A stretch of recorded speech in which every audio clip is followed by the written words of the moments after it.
comunicación, compañerismo, de reencontrarse con los amigos médicos, de compartir experiencias. Eso es importante, ¿verdad? Sí, la experiencia. Y en esta nueva normalidad es difícil.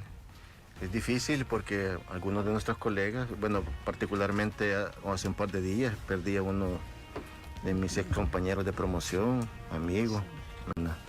Y uno, yo creo que se va preocupando cada día más porque ya la pandemia está creciendo tanto que afecta a conocidos, afecta a familiares, afecta a amigos, a compañeros de trabajo, a colegas. Y es difícil, ¿verdad? Pero me refería que era una fecha de celebración ambivalente porque también me alegro porque hay muchos de nosotros que están comprometidos y sacando un esfuerzo enorme, un esfuerzo de mucha calidad para sacar adelante a los pacientes que están afectados por la pandemia. Un saludo a todos mis compañeros médicos y médicas también. Ayer fue nuestro día y créanme que no nos vamos a dejar vencer por la pandemia. Ahí en el Hospital Nacional San Rafael ha sido uno de los primeros centros. ¿Cuál es la situación? Ayer anunciaban en el cuadro situacional, doctor, el deceso de 8 personas. ¿Cómo está la capacidad del Hospital Nacional San Rafael con su personal? Porque entiendo que iba a haber también traslado de personal del Hospital San Rafael al Hospital El Salvador. Sí, a ver, ayer lo decía nuestro presidente, teníamos 10.645 casos, 286 defunciones, 4.239 casos activos y recuperados 6.120. Recuperados es una cifra que nos alegra mucho porque son potenciales donantes de plasma convaleciente. Pero como usted lo relata, 8 personas fallecidas y 342 casos nuevos. Esto preocupa. Preocupa porque en el contexto de una solicitud que tenemos como gobierno, como Ministerio de Salud, de una cuarentena total de 15 días, pues no está haciendo eco en el órgano legislativo. Y si vamos a este ritmo, en un par de semanas estaremos doblando la cifra de 300 casos. Es preocupante, los hospitales están llenos. ¿Así se mantiene el comportamiento, doctor, en caso va en ascenso? Sí, y en caso que, como dice usted, hayan las mismas condiciones con las que hemos estado esta semana, sin ninguna herramienta restrictiva, esa será la tendencia, doctor, de ir. Pues yo creo que inexorablemente será siempre en ascenso y es peligroso para todos, ¿verdad? Porque el virus ya está en todas partes, en todos los lugares. Y nos preocupa porque el número de casos complicados que podemos recibir nosotros de una manera casi simultánea es grande. Yo relataba en otra reunión que este fin de semana habíamos tenido 51 casos de pacientes graves, muy graves. Afortunadamente, con la aplicación del protocolo COVID-19 vigente en el Ministerio de Salud y la experiencia que hemos desarrollado después de casi 4 meses, con 5 días, es lo que lleva el Hospital San Rafael luchando, pues tenemos buenos resultados. Pero no solamente nosotros, sino que los 31 hospitales del Sistema Nacional de Salud tienen estos resultados, igual el Seguro Social y Sanidad Militar. Sí. Esta experiencia, ¿cómo se capitaliza, doctor? Dice usted, especialmente con los pacientes críticos. ¿Han visto, digamos, como recuperación de un mayor porcentaje de estos pacientes críticos? ¿Cuáles son los periodos que pasa este momento crítico? ¿Qué número de días son? ¿O depende de...? Es que depende también del momento que consulta el paciente. Nos estamos dando cuenta que existe como una automedicación en las etapas iniciales de la enfermedad. Algunos pacientes, debido a su condición de inmunidad, su edad, su no padecimiento de enfermedades crónico-degenerativas, la carga viral y las medidas de bioseguridad que posiblemente toman una vez empiezan a sentir los síntomas, les permite sobrellevarla y superarlo. Pero aquellos que tienen todos los factores en contra y que siempre se quedan en sus casas enfermos, avanzan hacia estadios complicados de la enfermedad, y sacarlos de esos estadios complicados, además de ser muy difícil, requiere una gran aplicación a fondo de todos los protocolos y muchos días de hospitalización. A principios de la semana esta que estamos en curso, le dimos el alta a un paciente que tenía ya un mes, 2 días de hospitalización. Es de los pacientes que más días han estado con nosotros, pero es espectacular ese sentimiento de triunfo que tiene cada uno de los pacientes que es egresado de nuestro nosocomio. Y de este un mes, un día de hospitalización, hubo días que eran momentos críticos. Sí, lo que pasa es que se tiene un periodo de estancamiento, de mejoría clínica. Y requiere también una cuota enorme de querer vivir de los pacientes. Cada quien tiene sus motivaciones, ya lo he expresado anteriormente, que a veces son hijos, a veces quieren volver a ver a sus padres, a su esposa, a su esposo, ¿verdad? Y ese factor extra, ese factor de lucha es lo que saca adelante junto con los esfuerzos del personal. Le decía que la capacidad del Hospital San Rafael, usted nos describe cómo la misma experiencia ha ido siendo una buena escuela para ir avanzando en la atención de los pacientes, pero también la capacidad de personal, doctor. ¿Cómo están? ¿Ha habido traslados? ¿Se han hecho refuerzos de personal? Sí, hemos tenido refuerzos de personal, ya tenemos más o menos 3 meses y medio de haber recibido un contingente de refuerzo de personal médico y de enfermería, y también de otras áreas, pero en menor número. Esta gente es nueva, se ha adherido y ha adquirido la filosofía de trabajo de nuestro hospital. De hecho, son parte nuestra desde que entraron a trabajar a San Rafael. Entonces, esa sensación de equipo, siempre hemos tenido alguna diferencia, pero lo importante es tomar en consideración todos estos aspectos para ponerlo en perspectiva, para sacar adelante el trabajo, ¿verdad? Sí, estamos cansados, no lo podemos negar, ¿verdad? Mire Honduras cómo está, doctora, sí. Uno puede ver los rostros de los médicos, ¿verdad? Así en las fotografías. Acuérdense que muchos llevamos ya varios días sin dormir nuestras 7 horas, que es lo recomendado para que se mantenga nuestro sistema inmune. Claro. Muchos con miedo, la mayoría, todavía estamos con miedo, sobre todo ahora que la cantidad de casos es enorme. Y uno dice, es que nos alegramos porque hemos estado dando 10 altas, 12 altas, 14 altas diarias, pero igual me vienen 25 ingresos. Entonces esa sensación de que estamos como arando en el mar es continua, es permanente. Y de cierta manera va a llegar un momento de que puede afectarnos de una manera significativa. Sobre todo cuando colegas nuestros, ya sea trabajadores de servicios generales, laboratoristas, de todo el personal que en realidad trabaja en un hospital, son afectados y que no puedan superar la enfermedad.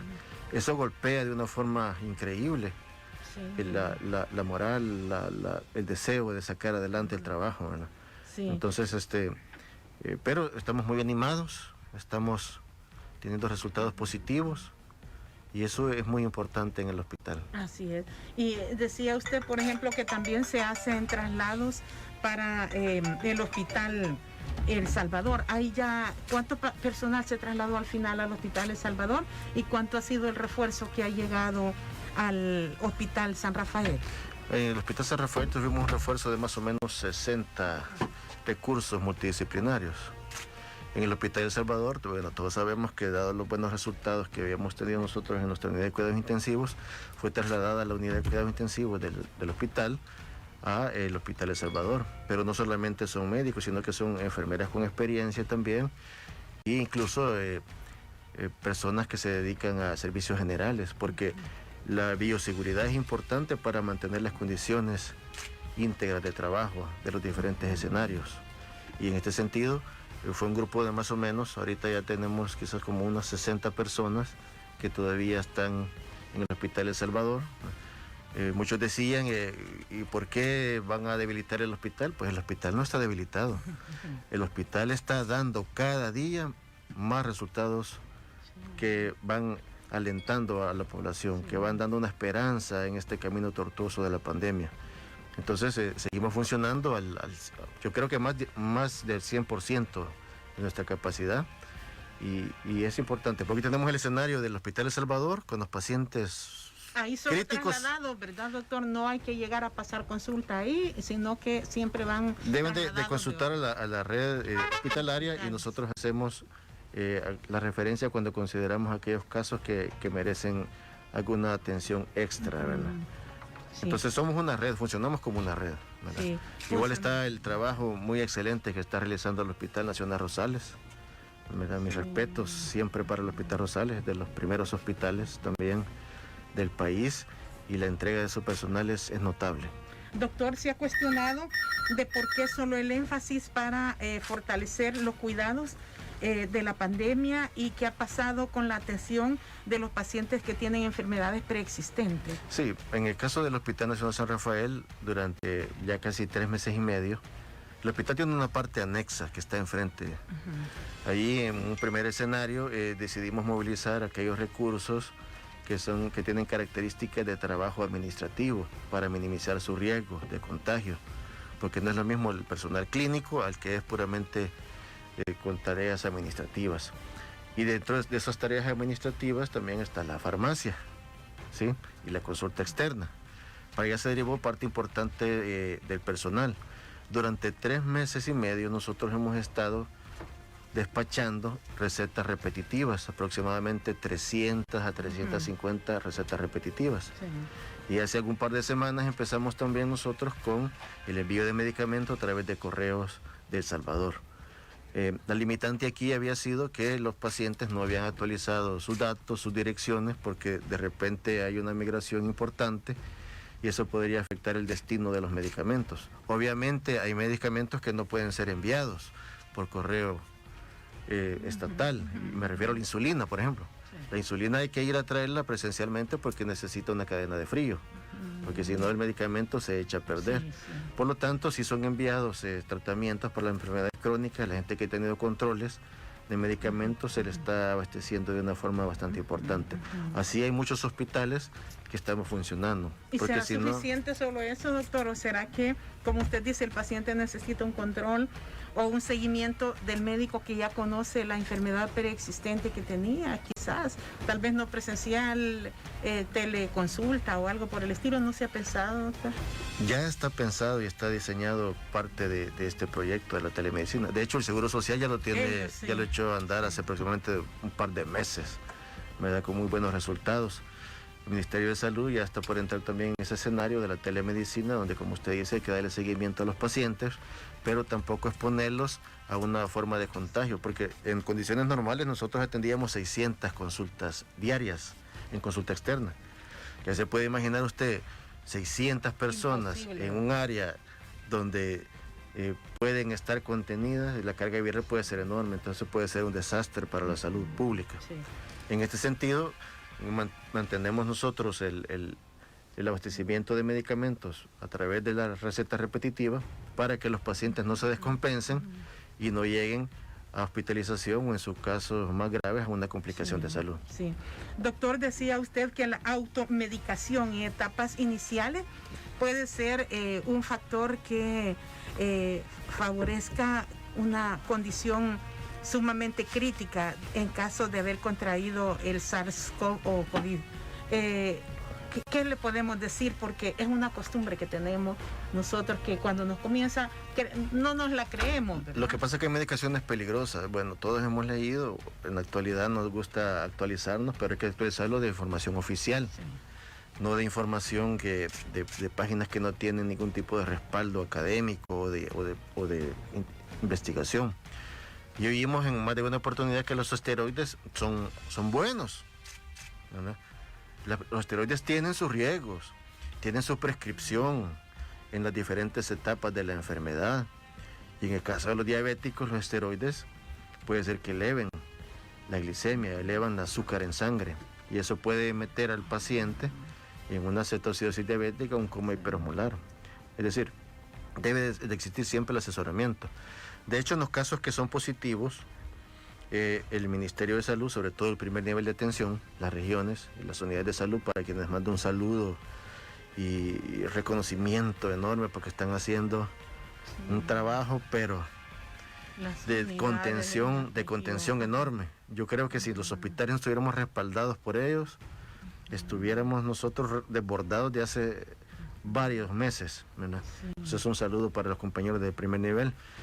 Entonces, ahí es importante que poco a poco vayamos coordinando el trabajo de cada uno de nosotros.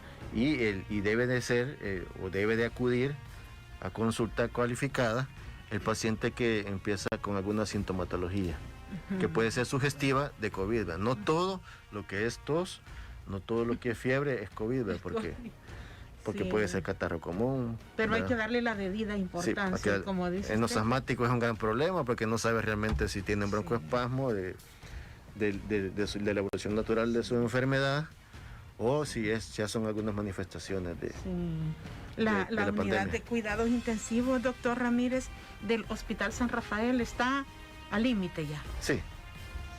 Bueno, teníamos nosotros para este fin de semana casi 155 pacientes delicados.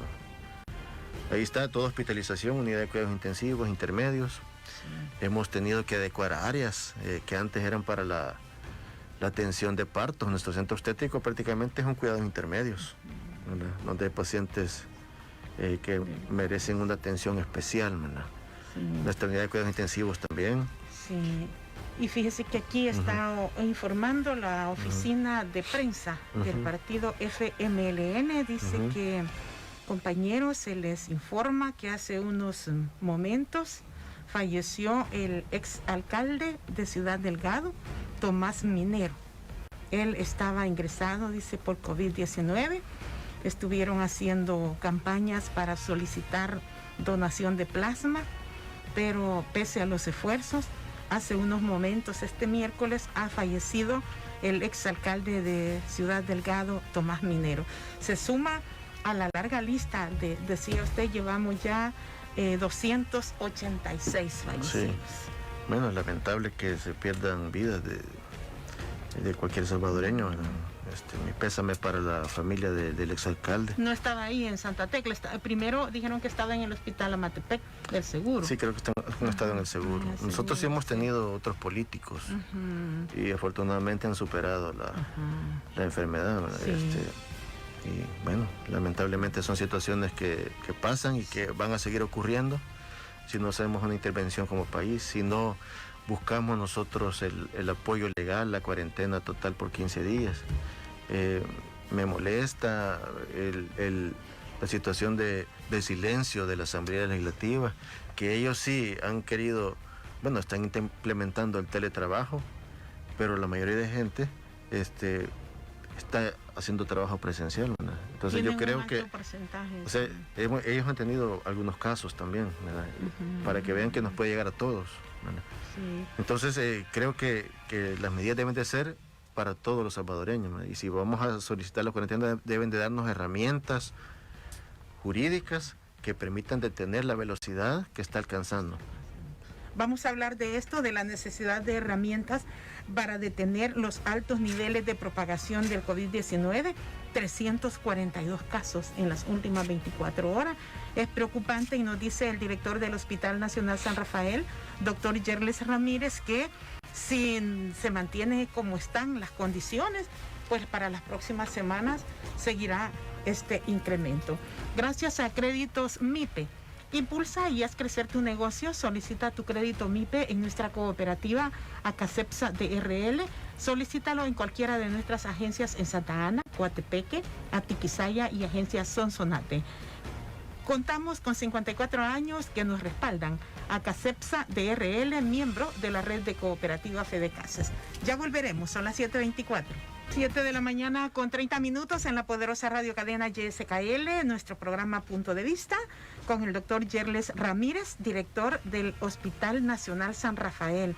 Nos llamaba un oyente, doctor, cuando usted mencionaba la necesidad de herramientas jurídicas con el propósito de frenar la movilidad y buscar que la curva no siga subiendo por los contagios de COVID-19. Y él me decía, mire, fíjese que el problema es que si tenemos una cuarentena, pero las personas seguimos descuidando las medidas de protección, de nada nos servirá.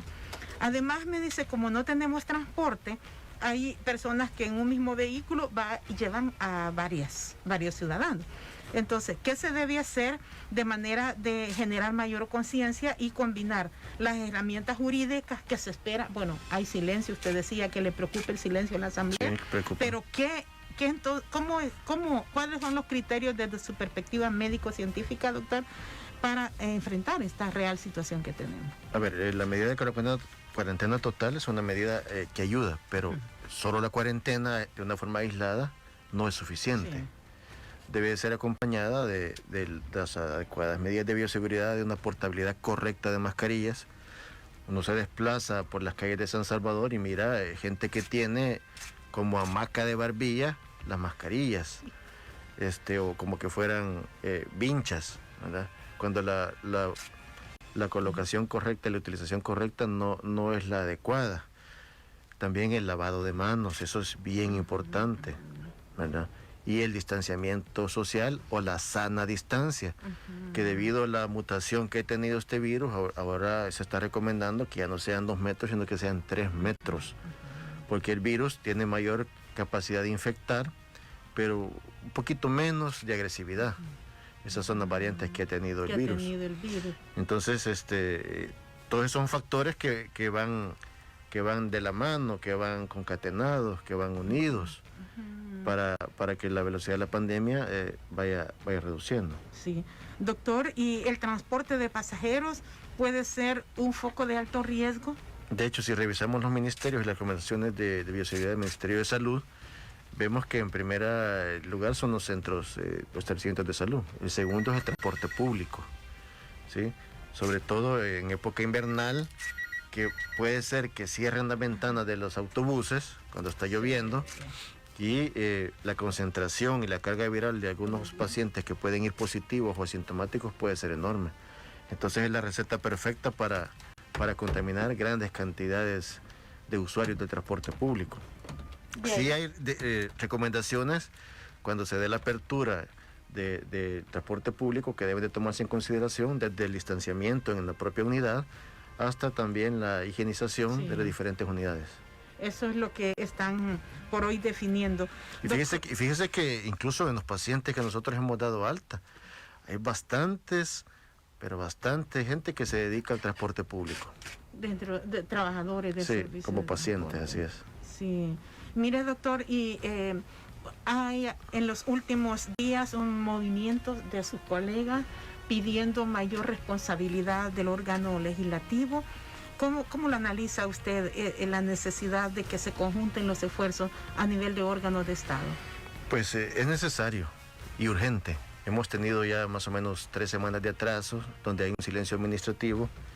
Estaba leyendo que habían solicitado una modificación del artículo 40 del Reglamento Interno de la Asamblea Legislativa, donde la presidencia de la Asamblea podrá convocar a sesiones plenarias virtuales o remotas de forma excepcional, por lo que se garantizará su transmisión en tiempo real por los medios de comunicación institucionales y disponibilidad de audio y video de dichas sesiones. Sí. Dice la adenda al artículo 64 del reglamento interno de la Asamblea. Es decir, ellos sí están tratando de no contaminarse. Sí, es una propuesta que hicieron. Sí, pero ¿y el resto de nosotros? ¿Sí? Es necesario, urgente. Los hospitales no podrán trabajar virtualmente. No se puede, así es. Y pero quienes necesitan también ir a los hospitales, igual. Exacto, entonces necesitamos nosotros la cuarentena de 15 días, que vaya complementada con las medidas y recomendaciones que ya habíamos descrito anteriormente. Pero eso no entiendo yo, ¿verdad? Ya hemos tenido políticos, ¿verdad? Lamentablemente infectados, ¿verdad? Sí. Y yo creo que más de alguno de nosotros conoce algún amigo o algún familiar que ya ha padecido la enfermedad y que tal vez con fortuna la haya superado, pero en el peor de los casos ha fallecido. Sí, mire, doctor, y ustedes han visto la necesidad también, estos 15 días de cuarentena absoluta no serán como fijos. Puede ser que pasados los 15 días se requiera de otros 15 días. porque por lo que usted nos explicaba, cómo se va comportando la propagación del virus. Sí, lo importante es que el número de casos vaya disminuyendo, porque nos da la capacidad, se mantiene la capacidad de respuesta de los diferentes hospitales. No es lo mismo que me llegaron 51 graves el fin de semana al Hospital San Rafael que me lleguen 200, porque para esos 200 no voy a tener disponibilidad de atención médica. Entonces eso es lo que nosotros estamos viendo, de continuarse la tendencia en ascenso del número de casos nuevos. Y desde el enfoque de ustedes como médicos, doctor, se ha expuesto también la necesidad que en el primer nivel se pueda contar con los insumos de bioseguridad, porque ha habido algunas denuncias sobre que hace falta equipo para el personal de salud. De hecho, hay una inversión muy grande que ha hecho nuestro presidente a través del Ministro de Salud. Se han invertido más de $3 millones en equipos de bioseguridad. 25,000 trajes de bioseguridad nivel 3 y 50,000 gabachas para el personal médico. Se tiene el suficiente abastecimiento de mascarillas quirúrgicas y KN95, ¿verdad? Entonces se está dando como Ministerio de Salud este apoyo para mantener la salud de nuestro personal, ¿verdad? Yo les decía a mis compañeros, y es que el problema del Hospital San Rafael no ha sido los trajes de bioseguridad. Los casos positivos que hemos tenido de personal es cuando relajamos aquellas medidas de bioseguridad. Cuando de repente estamos en un espacio tomando nuestros alimentos y no existe la distancia correcta. Físico. Esa es la parte vulnerable de los hospitales, las horas de ingestión de los alimentos. De hecho, nosotros en la parte del jardín, enfrente del primer nivel, instalamos algunas mesas para que los compañeros pudieran estar al aire libre, claro, siempre y cuando las condiciones climáticas lo permitan, sí. Ingiriendo sus alimentos, pero se ha dado esa recomendación, porque hasta eso tuvimos que ir aprendiendo en esta marcha estos 4 meses, sí, hemos ido. ¿Verdad? Sí. Todo lo que antes era normal, hoy no hay que repensarlo. Repiénselo, esa es una buena reflexión que nos hace el doctor Ramírez. Hola, buenos días. En la número 1 está uno de nuestros oyentes a través del 22-2408-68. Buenos días. Bueno, creo que ya no está, ya se fue. Y doctor, hay también riesgo de contagio. Han tenido, porque decía que también el personal de salud se ha contagiado cuando se quitan los trajes, doctor. ¿Qué es lo que ha pasado? Fíjese que lo que pasa es que hay que trabajar de una forma muy eficiente en las rutas de descontaminación. El sitio también peligroso para uno contaminarse es cuando nos quitamos los equipos de protección grado 3, o los EPP3, como le decimos nosotros. Porque hay todo un protocolo que debe de seguirse desde la aplicación de amonio cuaternario, 2 oportunidades, y se deja el tiempo de acción de más o menos 20 minutos entre cada una de las aplicaciones. Yo quiero agradecer a una empresa de mantenimiento de aviones que el día de ayer... Aeroman, ¿verdad? Aeroman, sí. Vamos a hacer publicidad. Ajá, sí. Publicidad de la buena. De la buena, así es. Y agradecer a Aeroman la dotación de cabinas de desinfección que nos van a permitir de una forma mucho más eficiente la aplicación del amonio cuaternario. Entonces, muchísimas gracias, porque este aporte pues nos facilita el que nosotros podamos retirar nuestros trajes de bioseguridad de una forma correcta. Posteriormente, tenemos nosotros diferentes banners donde están los diferentes paso a paso de la retiro de nuestro equipo de seguridad. Hay espejos también, y casi siempre se hace en pareja el retiro del traje de bioseguridad. Tiene su orden de acuerdo al grado de contaminación, la aplicación también de alcohol gel, la aplicación que se le da a todo este protocolo. Después pasan nuestros compañeros a las diferentes etapas de baño, se dan 2 baños incluso, ¿verdad? Y después posteriormente ocupan también nuestras pijamas verdes y salen ya descontaminados. Recibe un trato especial también el calzado que utilizamos. Hay un protocolo solo para calzado, para las botas de hule que nosotros utilizamos en el Hospital San Rafael, y las gafas también, los googles. Eso debemos de garantizar casi que vaya como que fuera estéril. ¿verdad? Sí, porque una de las rutas de infección puede ser a través de los ojos, ¿verdad? Entonces la gente lo va aprendiendo, pero Previo a esto, en los meses de enero, existió toda una capacitación del personal, ensayo-error, para ir haciendo una correcta utilización de los trajes. Está ahora en la número 2. Hola, buenos días. Muy buenos días. Buenos días, señor. Muy buenos días. Quería sí hacerle una consulta al doctor. Ajá, dígame. Dígame, buenos días. Ay, se le terminó la comunicación. Hola, en la número 1. Buenos días. ¿De dónde llama? De aquí de Lourdes. Ajá, adelante, por favor. Sí, solo quería una pregunta allí al doctor. Si a mi mamá le toca ahora una cita y traer medicina, pero yo no la quiero exponer a ella, a llevarle al hospital, sino que si yo puedo ir a recogerle su medicina y cómo hacen con la cita que ella tenía. ¿A dónde la tenía la cita y a dónde es que lleva su control ella? En el Hospital San Rafael. Ah, en Santa Tecla. Aquí está el mero, como decimos. Bueno, le cuento, usted tiene mucha razón en expresar que es una preocupación llevar a su madre, y está en lo correcto. Sí. Las personas de la tercera edad deben de permanecer en su casa porque son más vulnerables a la pandemia. Sí puede llevar el DUI y puede ir usted siempre y cuando no tenga ninguna enfermedad como diabetes o no tenga un proceso catarral activo, ¿verdad?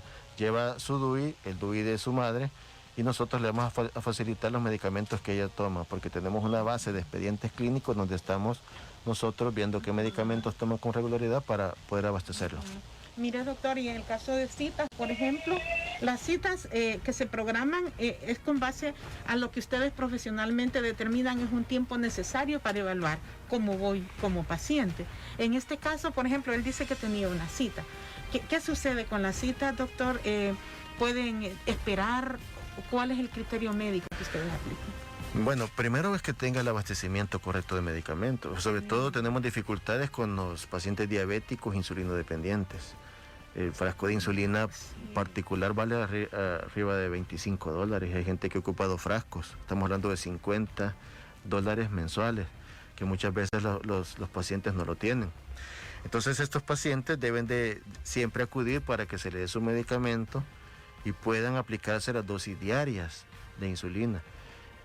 Esto nos garantiza, al tener el medicamento correcto, que sus niveles de glicemia van a permanecer normales. Algunos de ellos incluso tienen ya muchos años de ser diabéticos, saben ya las recomendaciones que pueden comer, que no pueden comer, y pueden determinarse incluso, algunos tienen tiras de hemoglucotest o tienen glucómetros, donde ellos pueden ver los niveles y conocen perfectamente la sintomatología que se va presentando si existe alguna descompensación metabólica.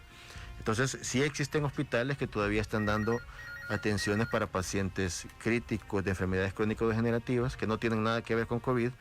Estamos hablando del Hospital Sacamil, estamos hablando del Hospital Rosales y otros hospitales también del área metropolitana que todavía tienen ese poco de atención. Pueden recibir pacientes con enfermedades crónicas en áreas donde no hay personas. Sí, descompensados. Descompensados, así es. Sí, descompensados. Igual los hipertensos, si yo soy hipertenso y me tomo un medicamento y lo tengo siempre, alta pues, la presión. Así es. Si lo toma, puede ser que se la controle. Si no se la controla... Acuérdense que hay factores que están afectando de una forma crónica la salud mental y eso puede tener algunas alteraciones de la presión arterial también. Sí. Nos estaban preguntando aquí sobre la donación de plasma, pero hay una participación en la número 3. Hola, buenos días. ¿De dónde nos llama? De aquí de Santa Ana. Fíjese, quería hacerle una consulta al doctor. Sí, con gusto. Que fíjese que yo me quité un callo, le voy a decir así, de un dedo. Y yo soy diabético y fíjese que me ha ido comiendo para adentro y ya me comió todo lo que es la yema del dedo y siento que se me ha choqueado el dedo. A ver qué me podía hacer ahí. ¿Qué edad tiene? ¿Qué edad tiene, señor? Yo tengo 51 años. ¿Utiliza insulina o hipoglicemiantes? Ahorita solo me estoy tomando pastillas de la metformina. De 850. Ajá. ¿Cuántas se toma al día? Una en la mañana y una en la tarde. ¿Y de diabético cuánto tiempo lleva? Y a mí me la detectaron desde 1997. 97, vea. Lo que tiene posiblemente es un pie diabético, si se llama la enfermedad. Es una complicación de la diabetes. Sí. Sí debería de acudir allá en Santa Ana, al Hospital San Juan de Dios. Tiene una parte todavía que no es COVID, donde lo pueden atender y le pueden dar seguimiento a su patología, porque el problema es que si no se trata a tiempo, el pie diabético puede ir avanzando de acuerdo a la gravedad y puede terminar en una osteomielitis y posteriormente en una amputación. Además de provocar un cuadro de cetoacidosis diabética, que eso es muy peligroso. Entonces debería de buscar el apoyo pertinente para que le hagan esta evaluación. Sí, gracias por su participación. Como dice el doctor Ramírez, debe acudir al hospital, al área que no es de paciente de COVID, ¿verdad? Siempre protegido, con mascarilla y con gafas. La recomendación que hace el y su doctor. alcohol. Sí, decíamos, doctor, sobre la donación de plasma. El Hospital San Rafael tiene un centro recolector y uno cuando ve el número de recuperados, como dice usted, son potenciales donantes. Sí. Sin embargo, hay algunas condiciones, ¿verdad, doctor? Sí, bueno, el hospital no tiene centro de donación. No tiene a nosotros nos abastece el Hospital Nacional del Niño Benjamín Blum y el Hospital Rosales. Ellos son de la red estatal que pues tienen una fuerte coordinación, un fuerte apoyo con el Hospital Nacional San Rafael. Sí, hay requisitos, ¿verdad? Uno de los requisitos es que no sea mayor de 60 años, de preferencia sexo masculino, que no tenga menos de 6 gramos de proteínas, que no le hayan cumplido algún tipo de energésico en las 72 horas o antibióticos. La cuestión de los tatuajes siempre es importante. Se pide también que tenga una PCR positiva, pero en el caso del Hospital Blum, tienen ellos ya la titulación de anticuerpos, y aunque a mí me hayan dado de alta y no me hayan tomado la prueba, porque pasa a veces, yo me puedo, por la sintomatología y por el que respondí al tratamiento COVID, hacer presente y llamar, primero llamar al Hospital Blum, y posteriormente de ese interrogatorio, esa cita, hacen una evaluación y me titulan los anticuerpos. Ahí ven si yo soy apto para la donación de plasma. Sobre todo necesitamos plasma de aquellos pacientes que son de grupos sanguíneos más raros. Usted hablaba de los grupos. Grupo A, grupo AB, que son bastante escasos los donantes, porque en el caso del grupo A son afectados con mayor intensidad los pacientes. Entonces se necesita mucho plasma A. Sí. Cuando me he recuperado, debe pasar un periodo... 2 semanas. 2 semanas. 2 semanas, así y es. A partir de esas 2 semanas también hay un periodo mediante el cual puedo donar, no es que voy a esperarme... Por eso es la titulación de anticuerpos, para ver la cantidad que uno tiene y se efectúa el proceso de extracción de plasma. Así, y han tenido buenos resultados las personas que... Lo que pasa es que se pone la clave y el éxito del hospital y de muchos hospitales nacionales es las intervenciones previas a la fase crítica. Sí, es decir, si el paciente llega a intubación, nos va a costar un mundo poderlo sacar adelante, porque ya mencionaba la edad, el estado inmunológico, enfermedades, comorbilidades, pero si lo intervenimos en las etapas iniciales de la enfermedad, y si donde tenemos el plasma disponible, ¿verdad? Que el plasma debe ser un acto de fe, una cuestión de humanización, ¿verdad? Porque si yo logré recuperarme con el apoyo de todo el sistema de salud, lo menos que puedo hacer, además de dar testimonio en las iglesias, además de dar agradecimiento donando mi plasma para poder salvar la vida de muchos de los pacientes que lo requieren. Entonces la aplicación de plasma en estos estadios previos a la gravedad tiene resultados maravillosos. Así es que, bueno, hay a través de las redes sociales múltiples llamados para donantes de plasma. Y una vez cumplidos estos requisitos que nos explica el doctor Yerles Ramírez, será bueno que también, compartamos la inmunidad de nuestro organismo. Gracias, doctor Yerles Ramírez, director del Hospital Nacional San Rafael, por todo ese trabajo que siguen desarrollando desde la esfera médica, y gracias por haber venido a la calle. Bueno, gracias por la invitación y un saludo a todos mis compañeros de médicos, enfermeras, trabajadores sociales, laboratoristas, servicios generales, vigilancia, y todos aquellos que se me puedan escapar. Motoristas, ¿verdad? Sí, motoristas que también son importantes. Importante papel. Un saludo y sigamos adelante, que vamos a salir de la pandemia, primero Dios. Ojalá, y todos nosotros ciudadanos también pongamos de nuestra parte con las medidas de autoprotección. Como decía el doctor Yerle Ramírez, la mascarilla no es para tenerla en la barbilla, debe estar correctamente colocada, y eso es por el bien suyo y de quienes le rodean. Finalizamos nuestro programa Punto de Vista.